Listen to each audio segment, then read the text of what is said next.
Umuryango wa Afurika yunze ubumwe kuri uyu wa mbere wakuye Burkina Faso mu bikorwa byose icyumweru kimwe nyuma y'uko iki gihugu kibayemo kudeta.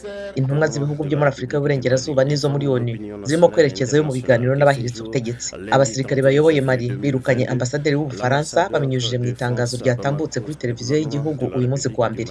Ni igikorwa gishya kigaragaza umwuka mubi ukomeje kwiyongera hagati y'icyo gihugu n'ikigeze kugikoloniza. Jacob Zuma wahoze ari perezida wa Afurika y'Epfo yabonetse mu rukiko uyu munsi aho ashinjwa ibibazo bya ruswa bimaze igihe bifitanye isano na miliyari 2 z'amadolari mu masezerano ya guverinoma arebana n'intwaro. Muri Sudani ejo ku cyumweru abantu ibihumbi bigaragambyaga bihereje imihanda y'umurwa mukuru Khartoum niyo mu yindi mijyi y'igihugu. Ni imyigaragambyo imaze ukwezi yamagana kudeta ya gisirikare yabaye mu kwezi kwa 10. Naho muri Sudani y'Epfo mu mudugudu wa Gondokoro uri mu birometero bike uvuye mu murwa mukuru Juba, serivisi ya ONU ishinzwe gutegura mine ziterwa abantu yahakuye za mine n'ibibombe bitaturitse byahasizwe n'ubushyamirane bwamaze imyaka 20 mu gihugu.